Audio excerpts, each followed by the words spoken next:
Week 2 for the Nebraska Cornhuskers. Yeah, I mean, we're going to bring some thoughts. Right now, it was a big week for us. Bounce back week for your Huskers. Your as in Matt Slosson's Huskers. I don't know if I can claim them right not now. Not our Huskers, as in Scott Papik and Danny Woodhead's. Nope, not at all. Okay, hey Slot. The fighting Sioux north of North Dakota came in, and what are they? The Hawks? Guys, North Dakota Hawks. I said the Fighting Sioux. I'm not really sure what they are. 29-point dog. That's all I know. We have a listener in Chad Mustard, a good dude, played in the NFL. He's a teacher and a coach here in Omaha, and he went to North Dakota, so apologies there. But you don't play there right now, Chad. And I don't want to say they're a terrible team, but they are not a good team. Like, not a good FCS team. They were picked 7th in the Missouri Valley. I actually heard 8th. That's what I heard. Fair enough. I mean, it's all the same. 7th, 8th, whatever you want to call it. That's of an FCS conference. Sure, yeah, whatever. People are picked 7th or 8th in the Big Ten. This is the Missouri Valley Conference. Nothing against them. Great. I've heard great human beings in that conference. Really nice people. But you shouldn't be competing with what some people thought would be the Big Ten West champion, which I don't know where they got that info. I don't know where Kirk Herbstreit. I don't know. Actually, I think we all want whatever Kirk Herbstreit's taking, because that's just like a fun juice. It's a fun juice. Kirk Herbstreit has been a perpetual hater of the Huskers since his stupid career even began. Yeah, but the thing is, there's nothing about that makes sense. No, he did it for clickbait. That's all it was. I'll tell you what, you got the Nebraska PR team said, hey, we'll click on that. Yeah. And you got a bunch of clickers. And I'll tell you what, we didn't look like the Big Ten West champion, and we made North Dakota look like the favorite in the Missouri Valley Conference. Mm-hmm. Yeah, we're in a bad habit of doing that right now. I was talking to a friend of mine, because I don't know anything about FCS. I was talking to a buddy of mine that actually played at an FCS school, and I called it a 1AA. And he's like, dude, do not dead name us. Do not. See, that's a no. No. FCS. Well, whoever said that, D1AA sounds way more nails than FCS. FCS is like, oh, we're the littlest brother. D1AA is like, you're still D1. FCS is like, you're a person that doesn't wear deodorant. There's been so many acronyms in college football. FCS, FBS, BCS, like just real schools and everybody else. That's what it is. Grow up. So anyway, I was talking to him about North Dakota. Didn't know anything about him. And then at halftime, he called me. He's like, hey, how about them Huskers? They're rolling, huh? And he goes, think about this. North Dakota is a hockey school. Half of their player, they're a damn good hockey school from what I understand. They're a great hockey school, but we're talking about football. Yeah, yes. It's like half of their players out there aren't even football players. They're just tough, hard-nosed hockey players that just want to go play football. So they're scholarship hockey guys, and then they go walk on the football team to get a couple more hits in, and they're getting the hits in. It was ridiculous. We looked like what did we look like, Slaw? I don't even know what to. People still think, I've talked to some people that still think we're going 8-4, and I'm like, what do we need to do for you? What do we need to put you in, like a area or a room alone so you can just sit with your thoughts? Like, I don't understand that. Do you understand 8 wins? Do you like? I'm searching and I'm fishing. Like, I'm professional bass fisher right now. I'm trying to fish for a couple more wins, even like Georgia Southern this week. I'm scared about. I'm terrified of Georgia Southern. For your Huskers. Well, man. let's rewind to the spring when we discussed our early projections. Early projections. I said, if I remember correctly, I said we may have more wins than last year, but we are going to be worse. Oh yes, We may have without a doubt. more wins because We're not playing have a much actual football easier teams. schedule for the first 6 games. Now, seeing how we've started, I'm going, man, we win 3. We're balling. With this squad, if we win 3, we're balling. But I'm looking at it going, okay, we beat Georgia Southern. Maybe. That's what I'm like. People, okay, so they just so threw that for puts us to 2. 375. You have to think we're getting 3 somewhere. I don't know where it Yes, comes. I think we are. I just don't know where either. I think And there's there's even part of me that thinks there's a 4th. But again, I don't know where that comes from. Where I'm looking at what is ahead of us. Indiana, Illinois, and Rutgers scare the crap out of me. Yes. Because if we play any of those games how we've just played the first 2, we're going to get destroyed. Everyone talks about, oh, we got Iowa because they struggled. Let everyone in the world know, first of all, they played the number 3 team in the FCS, not in their division, but in the FCS. South Dakota State always plays teams tough in D1. The top 5 teams in D1 AA can compete with most D1 teams. Now, not Alabama, but like they can compete because they're really, really good. Now, number 7 in a particular conference usually isn't going to fight against any Division 1 team ever in the history of football. And that's what happened. People are like, yeah, we're going to get Iowa. It's like, what sort of mathematics are you studying? Well, South Dakota State there would be dead people on the field. I hope no one dies after I said that. I don't mean it like that, but there would be lots of injuries on the field. If South Dakota State played North Dakota, there'd be lots of injuries on the field if South Dakota State played your Huskers. I mean, this is just realism. Well, let's look at our 1-score game record where we're Good thing it wasn't a 1-score 3 in a game million against the in Fighting one. Sioux. We're 3 in a million in one-score games. Iowa's pretty much the exact opposite. They win all those close games because that's how they play. Yeah, it wouldn't matter if they were playing South Dakota State or they were playing Penn State. If they get into a 1-score shootout, whatever it is, whether it's 5-3 or whether it's 55 to 47, they're winning. Doesn't matter. They win because they're well coached and they're disciplined and they're smart. We are not smart. We are not disciplined. What about another onside kick? Dude, I have that in my notes right here. Nebraska fans, yeah, we'll let you go down them, but Nebraska fans tried to say it was a squib kick. Like, do you know what a squib kick is? Have you ever watched the sport? Not a squib. It was an onside kick where they're trying to kick it into one of the front men.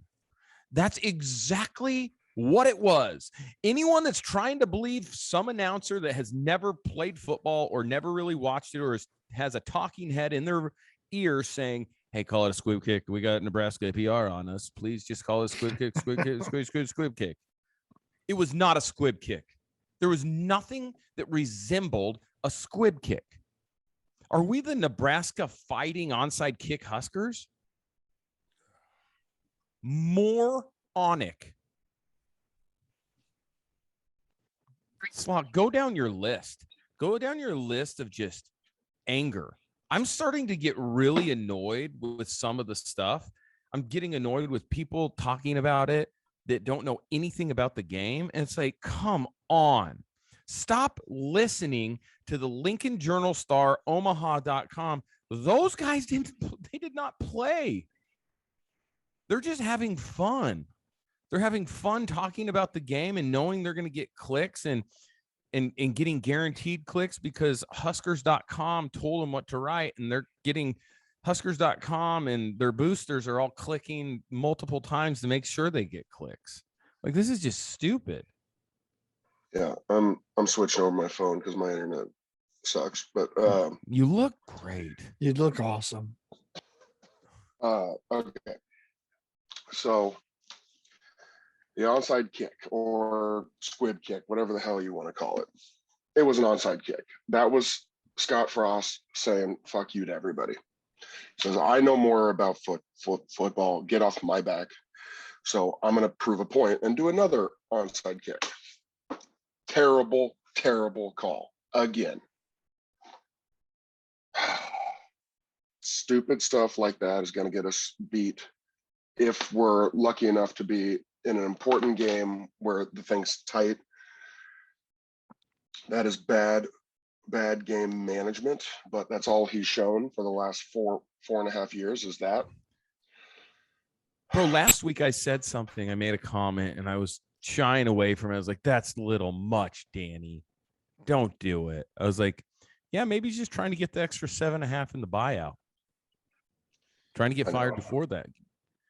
Bro. I know. I don't. If anything, it's some of the stuff I felt like it was just validation. And I was joking. I didn't think that was possible because I'd be giving Scott a lot of credit. But I don't know what I was thinking. Scott knows how his contract is set up. He knows on October 1st, his buyout essentially gets cut in half. So I don't know why I would think that would be out of his grasp. I know if I was in that fighting position, for the 7.5. If I was in his position, I would know exactly what I needed to do to get millions of dollars more. Do you know what I would do if I was the head coach right now? You know you're getting fired. Like, you just do. Unless you go on a run and beat Oklahoma and everyone else in this history of the world. I'd be like doing like some of the most outlandish stuff. Like, I'd be doing cartwheels on the sidelines. I'd be putting in even a bigger dip of Copenhagen than he already has. I'd also do somersaults as we run out of the tunnel. Like, I would make a spectacle out of it. I'd be like, we're going to get fired. We're making that 15 milli or whatever it is. Like, I'm making sure this happens. I'm doing everything in my power to do it. I might even think about like having my players do a skit on the sideline just to distract. And then Trev's like, this can't happen anymore. This is weird. This is a bunch of weird stuff going on. He's taking the program to new depths. We'll pay you the extra 7.5. TikTok videos. Yeah, I do it. I'd be doing a TikTok video on the sideline. I'd dance. I'd do, I don't know, all those fun dances the kids do. Like, I'm finding a way. I'm not just doing onside kicks. Well, let's get into the nitty-gritty. Give me that 7.5 of that game, because it's going to slowly get me more fired up. I feel if we just start talking go ahead. about it. Yeah, just talk about it. I mean, I don't have anything good to say about them, so go ahead. I want to start with some positives. What's that? They wore red jerseys. I was reaching far into this barrel to find anything. They had ends on their helmets. Like, what's the positive? I thought Casey Thompson played much better in this game than the first game. From the standpoint of, again, I'm reaching here. Okay. So against Northwestern, he came out and he was firing decent. I mean, he was playing okay for the first quarter and a half against Northwestern. Then when he started getting rocked a little bit, then he'd get antsy. And then his throws got significantly worse. This game, he was getting rocked right out of the chute. And yeah, his throws weren't great, but they at least stayed in the realm of like, okay, these, for the most part, these are all catchable balls. There's positive number one. If I was a basketball ref, I'd blow my whistle for you reaching. Did you just say too, like he was getting rocked by a hockey school on the old Yes. line? Okay. I Just will get clarifying. to that later and down. I have nothing. By the way, I have nothing against Casey Thompson. He did some fine things, but it was hard for me to evaluate against a team that's not a team. Yeah, for sure. Next positive, which normally I don't consider to be a positive. I know a lot of coaches do, a lot of scouting departments, GMs, they look at this category and they love it. I personally hate it, but it is the big play category. And this will, against a team that everyone runs a 4.9. This one will play into the negatives later on. The big play category, we had a lot of them, a lot of break off runs that were huge. I mean, what does it count to be a big play run? Anything over 10 yards or 12 yards? I don't know what the exact line that they use is. And then a big pass would be anything over 20 yards, I think. It'd be somewhere around there. We had a lot of big runs and a lot of big passes. So the big play category, that was good. I think that this, the last positive that I had was this running back Grant. He had some really big runs where he had to be a magician back there. He was getting touched behind the line of scrimmage or at the line of scrimmage, and he ran with his hair on fire. It's not how things are supposed to be, though, against North Dakota. Let me say this: he was better than I thought he was last week. Like, yeah, a lot better. But we still haven't played a real team, like a hard-nosed team. The people that are asking for Oklahoma and can't wait for the Oklahoma game, if you have to be what you called a magician or like pull a rabbit out of your hat against North Dakota, you're going to have to pull a piano out of your hat against Oklahoma. Like, it has to be something even more. Like, someone could be like, yeah, you got the rabbit. Well, the rabbit fits in there. You can figure that out, right? That's not that cool. I don't know how you get a piano out of a hat, but he's going to have to pull a piano out of a hat. He might have to pull a grizzly bear out of a hat. Yeah, it was really gross. It was really embarrassing. Our offensive line is so big, like the biggest I've ever seen. Bro, they're terrible. Our tackles are 7'5", 350 pounds. You know, our smallest dude on the line is still 295, and he's 6'4". So I mean, we're a gigantic offensive line playing a hockey school, and we were getting smoked on the line.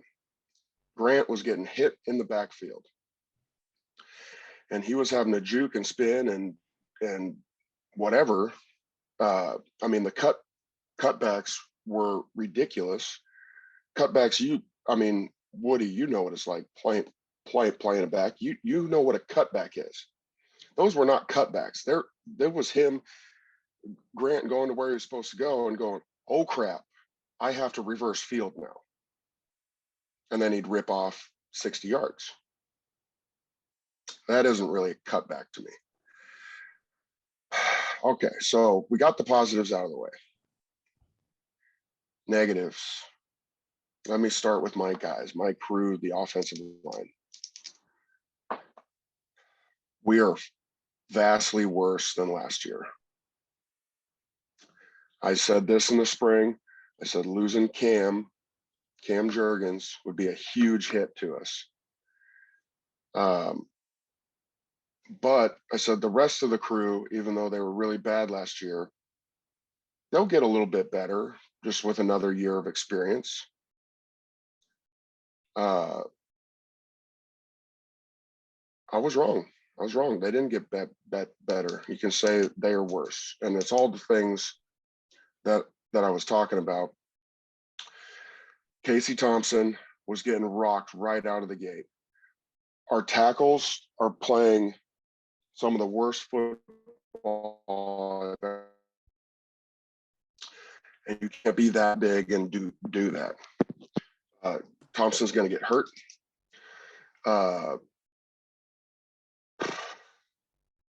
Big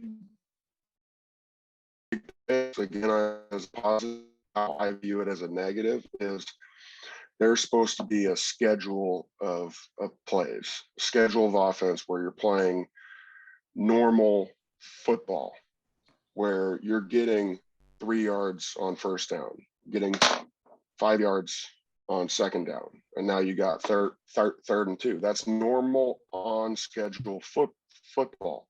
We had none of that. We could not stay on schedule at all, so it got to a point where we had to rip off these big plays to win, and we did win. But whatever the score was, 21 or 22 or 23, whatever the score ended up being at the end of the game, essentially we won by 7. And that's not good enough, man. No, we should have won 40-6, 45-6. I don't know, something like that. I'll come back to the offensive line in a second. Defensive line. Garrett Nelson is the only dog we got. So when our defense is on the field, I'm watching him going, okay, if this is the guy everybody's talking about as the leader, the heartbeat, the soul of the defense, I'll watch him on every play. And look, the guy works his tail off for sure. But when you beat a tackle so fast off the line and you go running straight up field and the cutback happens and you completely whiff because you're way out of position, you got to be smarter than that. If you're the heartbeat of the defense, you have to be in position at all times.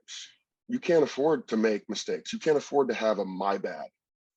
I was talking to a former player here who's a pretty good defensive lineman, and I told him, I said, look, if we have to play the athletic game against your side of the ball, this is coming from an offensive lineman, if we have to play the athlete game, we're going to get smoked every time. So offensive linemen have to play smart. On every play, you know, obviously you're trying to be successful and dominate the guy in front of you, but you always have this thought, if I were to get beat, where can I get beat that it doesn't kill us? So this tackle for North Dakota is looking at Nelson going, holy crap, this guy's a psychopath. If I get beat, where can I get beat to? And he did it every time. He got beat to the exact spot, and we just cut right underneath it. And the rest of their offensive line destroyed our defensive line. And do we even have linebackers on the field? I know. Are they even playing? Bro, North Dakota was running all over us. Like all over us. And I'm not saying they had bad receivers because they had one or two pretty decent receivers, but they could kind of throw whenever they wanted. Like, I was like, what's going on?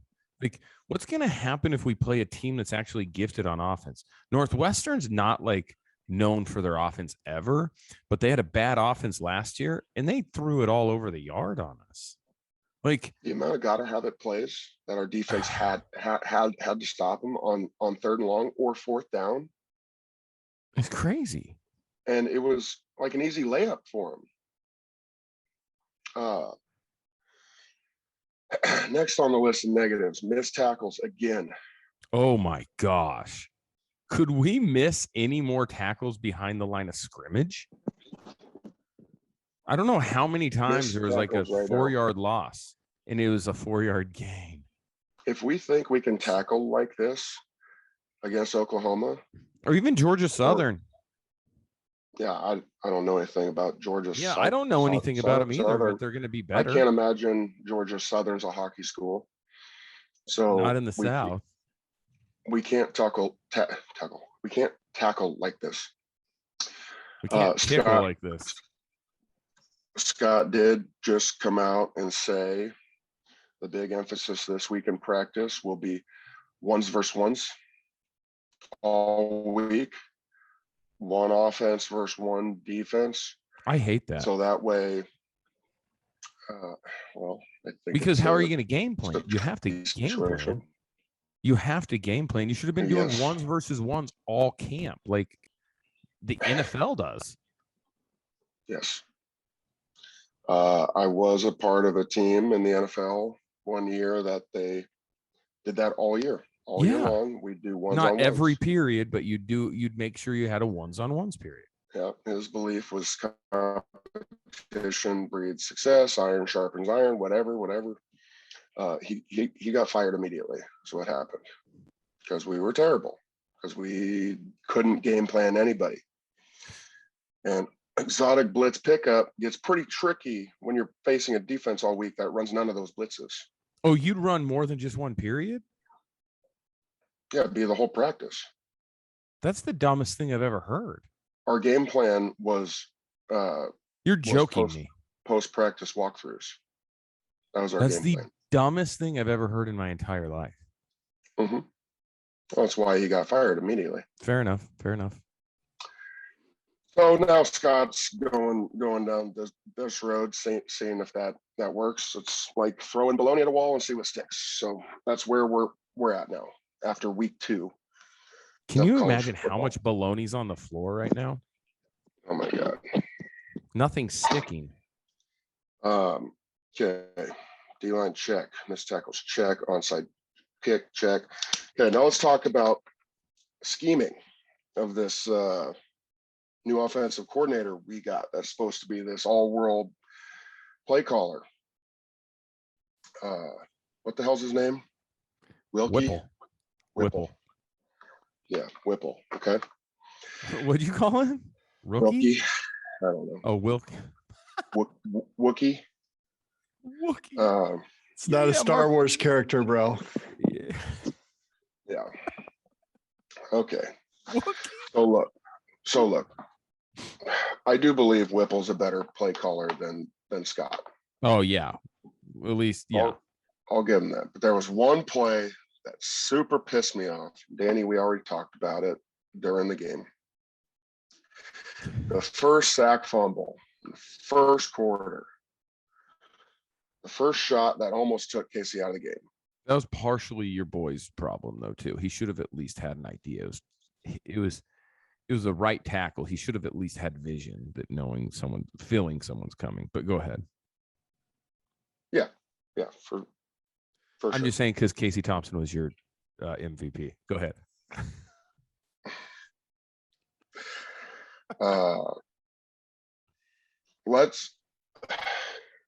When that play happened, I was like, oh God.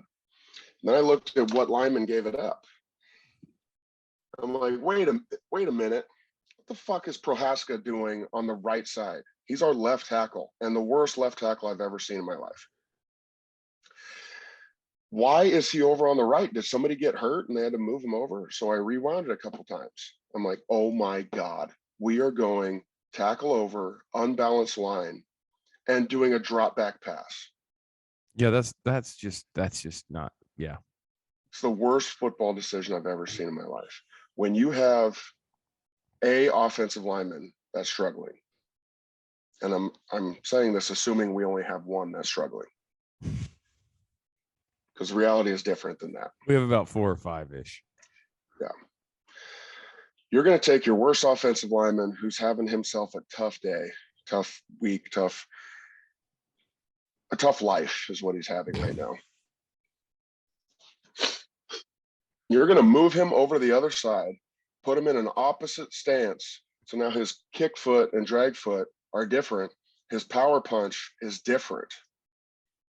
He can't do it on his side that he practices every freaking day, 200 plays a day. And you're going to go, hey, on this one play, go over here and be completely uncomfortable, something you've never done. And not only that, we're not even going to run action. We're not even going to run the ball. True. We're going to do straight drop back. True. Where these hockey defensive ends are flying up the field. And they have you on ice. Nice. How'd you like that? How'd you like that with a hockey team?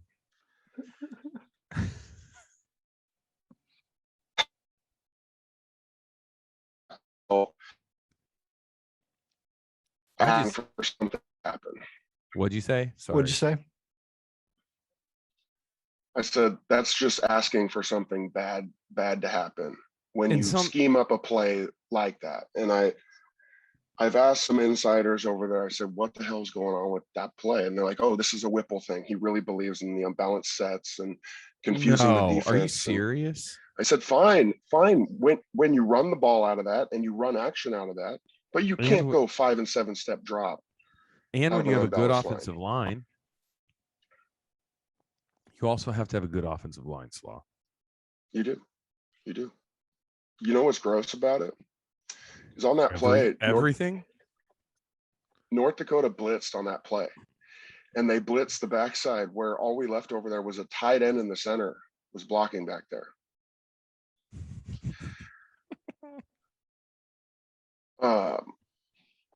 They ran a blitz to that side, and somehow our running backs and our tight end center picked it up. Yeah.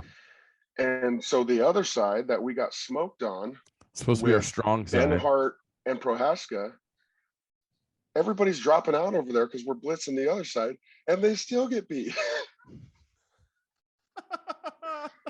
That's a zone drop side, and we still get smoked for a sack on that side. For all the people that don't know scheme but love the game of football, a lot of times, and when we're saying a lot of times, every time when it's a zone blitz, one side's blitzing, the other side's dropping. So drop, blitz. It has to happen, otherwise it can't be a zone blitz. For everyone that has no idea about that. After that play, I lost a lot of respect for Whipple because that's dumb. That's dumb. Joe Biden wouldn't even do that. He would not call that play.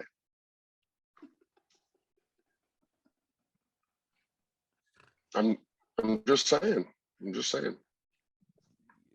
So just because that's football is not the expertise, that's why you're saying that. Yeah, that's exactly what I'm saying. For Whipple, you're saying, or well, I don't know. Okay. Let me, since these aren't my Huskers, let me give a quick little thought process, since they're not my Huskers but yours. The whole game, it was almost like we were sleepwalking through, not even sleepwalking because you could tell they were trying. But this Big Ten West preseason pick against the North Dakota Fighting Ice Hockeys really struggled. Nothing you could tell North Dakota was well coached and they were just trying hard, right? But they didn't have the talent. To be very fair, they just didn't have the talent, and that's okay. Nothing against them; they're nice kids. I'm sure I'd love to go out for dinner and hang out and chat with them. They probably have some really good insights. But they're not a great Division I Big Ten football team. They're just not, and there's nothing. They play hard. They play so hard. They play so hard, and I was joking, or I was getting family text, or no, I don't know. It was in a group text, and people were like, "Gosh, we should hire this coach." Like he gets them playing hard. Were they talented? Not to the Nebraska level, and they shouldn't because they're an FCS anyways. But yeah, it was disappointing to me, I would say. We've found a way in the last 5 years to be, because everyone says, oh yeah, we scored in Northwestern on our first drive of the first half and of second half. We've kind of been known for that the last 5 years. We always come out firing Scripted on the plays. first play. Yes, it's scripted plays.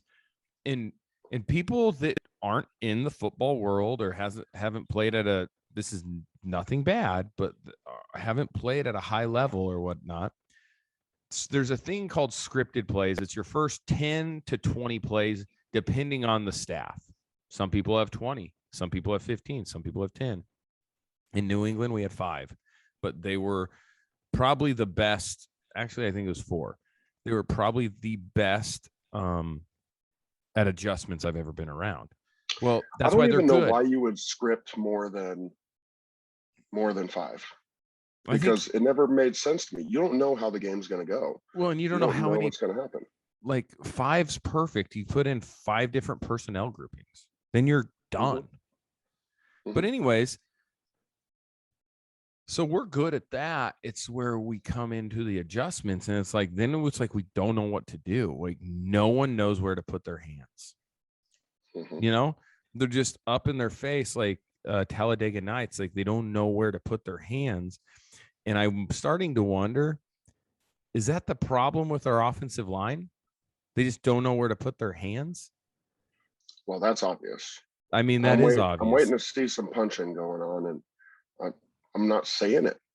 We are waist benders right now, which means you get out there, you don't punch a guy, so you wait for him to make a move, and then you try to lean on him, and you end up bending at the waist. You're top heavy. You get thrown. You just get ripped right underneath, and yeah, it's really, really bad. It's kind of funny too. Everyone was so mad at Greg Austin. Like, we have the worst. He's the problem. Guys, to me, after watching 2 games, I'm not convinced that we're balling on the offensive line. Greg Austin was a really good coach. I believe in all the exact same things he was teaching these guys. What we're seeing now is that our personnel is terrible. Offensive line personnel is terrible. Yes, that's the thing. Nothing like you can't be that big with that guys. long arms, and actually pretty good athletes too. Like I've been out there. I've watched them. I've watched them run. So what's the problem, Slaw? If they have athletic ability and they're big, what's the problem? Like that's like, why are they letting the fighting hockeys run right past them, slide right past them, ice skate past them? Well, there's a little more of a philosophical answer to that one. What's the philosophical? I'm into philosophy. It's a societal problem, man. It's kids are soft right now. They're just soft. They've been told their whole life. Then how come Alabama? How come they're not soft? Obviously, they have talent, but are they actually the culture there? Thank you. It defeats the softness immediately because you come in and there's a system in place. But it's Mike Riley's fault, Slaw. It's Mike Riley's fault. It's Mike Riley's fault. The culture. They haven't had enough time. Yeah. Mike Riley started the culture slide here. Yes, he did. I don't know. I don't think so. That's where I disagree completely, because he could say it started the slide from Pelini, or like it made a less. Yes. But that doesn't, like, you could have had a culture bump. Pelini coached those kids hard, and those kids respected the hell out of him for it. When Riley came culture in, at Bo Pelini's started slipping. It's slipping because I don't think the culture could have got much higher with him. Like I think a great coach with a great You're saying culture, it would have slipped anyway. Yeah, it was going to slip anyways. Yeah. I don't care what anyone says. Pelini can be softness under Riley that Nebraska hadn't seen before. And what's for everyone that blames Riley? Riley's not here anymore. Why are we softer? Yeah. Oh yeah. That's what I'm trying to get to. There with you. Well, like Mike so, Riley. So we're saying the same exact thing. Yes, Riley Mike Riley started the slide, but that had nothing Scott to do has with taken it. it off a cliff. But Mike Riley Scott's had nothing to do with it. That would be like me saying, if I overtook a coaching staff, or if I was a coach somewhere and overtook players, I don't care who was before me. They could be the strongest culture or the softest culture. What my culture is we'll see in the next month or two. And it's my like I can't blame. I'm not going to blame 100%. Mike Riley.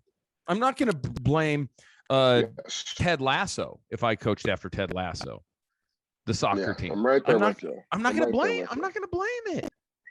It's mine. Like everyone that wants to blame Mike Riley, you probably don't know anything 100%. About sports at all, ever in the history of sports. You've maybe never been on a soccer team in the 5th grade level, even.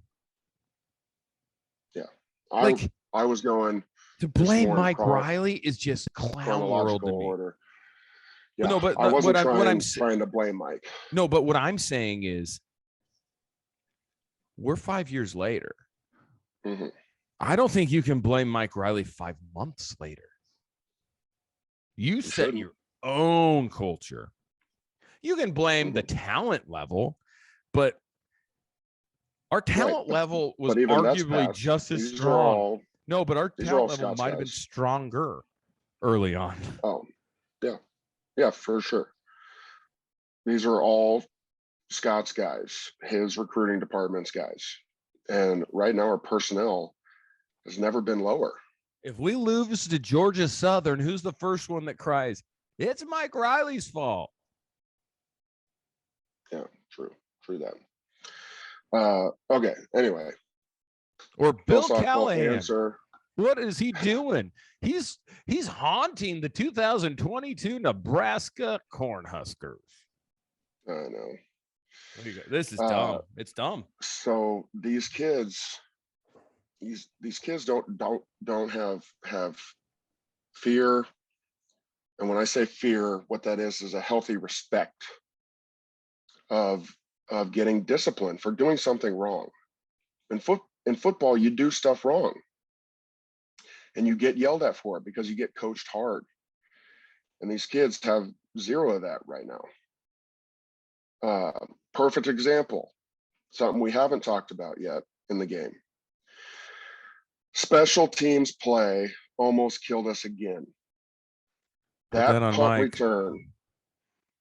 punt return where our guy went and touched the ball and the North Dakota State guy touched it a fingernail after him. That ball should have been theirs. We got away with that so badly. They punted it. It's, Peter, get away from it. Whatever you want to call, get away from the ball. And the North Dakota State guy runs in trying to bait us. He gets over the ball. Then our guy freaks out and goes, "Oh, I'm going to go scoop it up and make a play." That guy was sitting there baiting us, and it worked like a charm. Our guy comes in, goes to grab the ball. He grabs it right after him and rips it right out of his hands. That's their ball. It was a terrible call by the officials. I understand why they called it like that, because it was kind of bang, bang, and they had to make a call on the field to then review it. And then the refs have angles that we will never see on TV. So they were able to look at 7 other clips to see what happened, and they still chose, I believe, to keep it with Nebraska.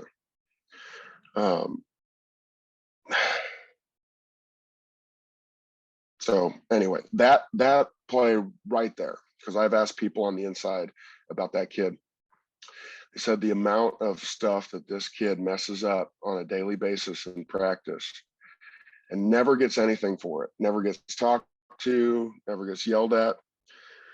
When I was here with Pelini, if that if that ever happened, Pelini would be the typical Pelini that everybody hated. He would be stabbing the guy in the chest with his finger, completely red-faced, veins popping all over his neck and his forehead. There'd be burst blood vessels in his eyes because he's screaming so much. And you know what? That kid will never do that again. And nobody else on the team will ever do that. That's called being a coach. It is. So culture. These kids, they don't have the healthy fear, the healthy respect of being coached hard.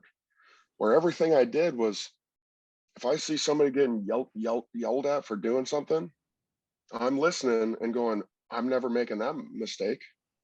And everybody was doing the same thing with me. If I got completely smoked because I did something dumb and I'm just getting ripped for it, every other offensive lineman will never make that mistake again. We don't have that right now. We have we got lucky there. Well, okay, move on. It's stupid. Special teams still haunting us. It's And let me get back to schemes for let me get to just everything quick. We are bad. Yeah. Go ahead, Slaw. Back to schemes. That's all I had. That's all. Going That's all I had. I don't know what else to say. Yeah. And I hope, and there's plenty of time to turn it around if we want to. There's plenty of time. Mm-hmm. I mean, yeah, that's a bad way to put it. Yeah, go ahead. I don't really have a lot of good to say. Because there isn't a lot of time, actually. We're 1-1. Everything's right in front of us. But is it? So yeah, we can get things flipped around. These guys can decide to play. But there's a couple things that pisses me off. I alluded to it earlier with Scott of on-schedule football when I was talking about big plays. I was using it as an example of how our offensive line is poor. That when it comes to just dial up run where we have to get 3 or 4 yards, we can't do it. We have to suck so bad that we have to have Magic Man in the backfield. And that's how we get our offensive production. So that's what I was saying to kind of curse the O-line a little bit. But the reality is with Whipple calling plays, I don't know what happened in the second half. There's speculation that Scott said, fuck this, and he took play calling back over. Oh, really? Is there really? There was some speculation. Scott was asked about it. He refused to comment on it. Somebody asked him who was calling plays. 1,000% he was calling plays then. He because second half, obviously, our offensive play calling became a lot different from the first half and from the first game. We got a little more traditional Scott Frost type plays and a little more quarterback heavy. Quarterback is in control type of thing. And then we got some production going. I can't say for certain if Scott took over calling plays, but if that did happen, then that's another dark cloud over Whipple here, because we cannot stay on schedule. Look, you have a bad offensive line. That makes it really, really tough. But your job as a coordinator was to come here and fix our offense and find us a way to advance down the field. We can't do it on breaking off 45-yard runs and throwing 50-yard passes. We can't compete in the Big Ten doing that. So do you think the answer is to have Frost call plays? Do you think that's how we compete? No, because that's been the last 4 years was that. Fair enough. It was awful. Fair enough. But maybe they're plays that these kids are more comfortable running because they know them. They're things that they've ran for a couple of years. I don't know.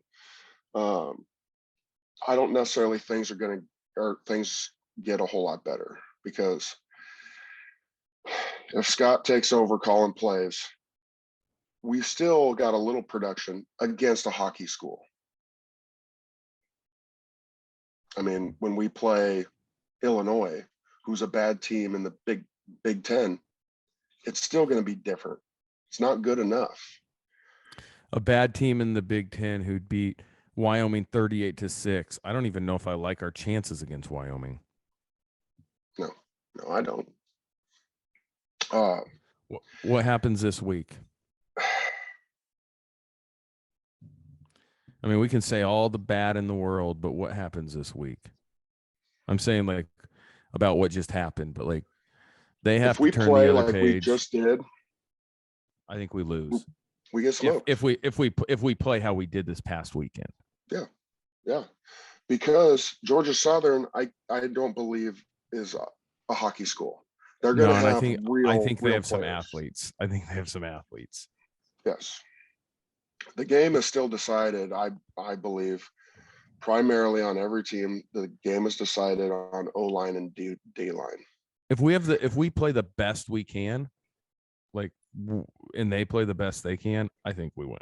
Like, I don't think that's a question. And we should smoke them. We should. But our offensive line and defensive line need to figure it out. They need to.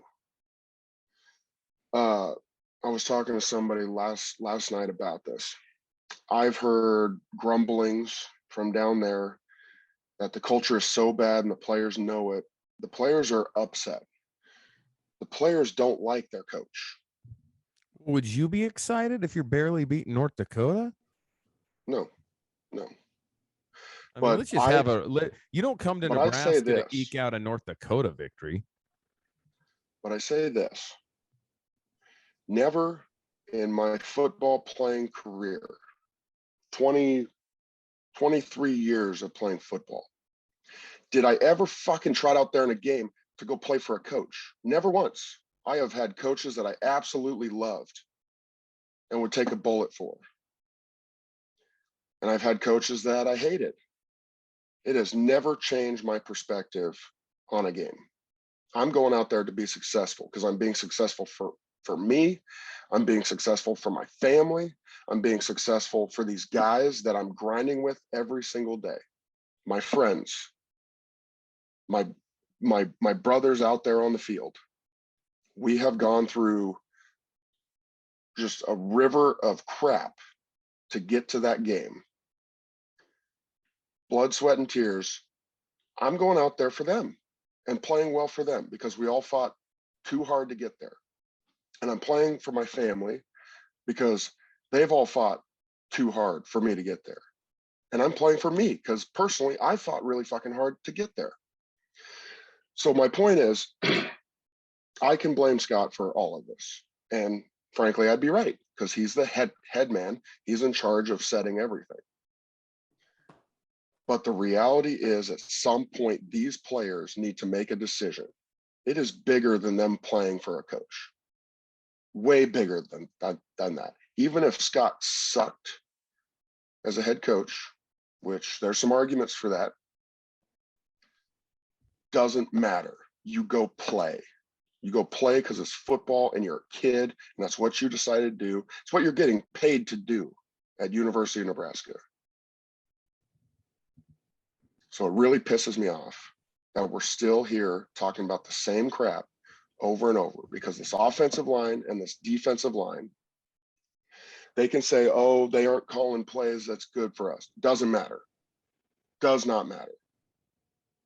You go get it done. Do whatever it takes to get it done. Because the lines do it. The lines run it.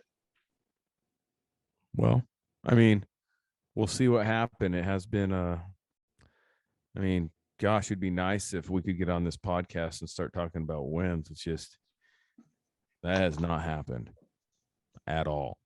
So, yeah, hopefully they can just figure it out and, together, hopefully they can, not that the coaches are the problem, but like if the culture's terrible and they can't stand it, well, they got to kind of come together and try to figure it out, because it's no fun losing, and losing can get old really fast, and you don't want losing to become normal.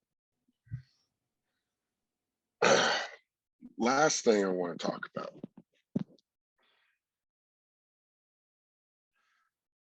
So we know how, or we've heard about how Scott's contract is set up, right? Week 6, he's got to be at a certain mark. Yeah, it's actually October 1st, so it could be after October 5 1st. games.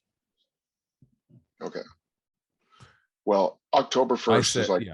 the reevaluation period, because his buyout drops significantly By a large amount. Yeah. Something that's still just like grinding in me from last week's game, the Ireland game. Listening to our media and marketing, Kirk Herbstreit, whatever, leading up to that game when we were off-season national champs. Weird.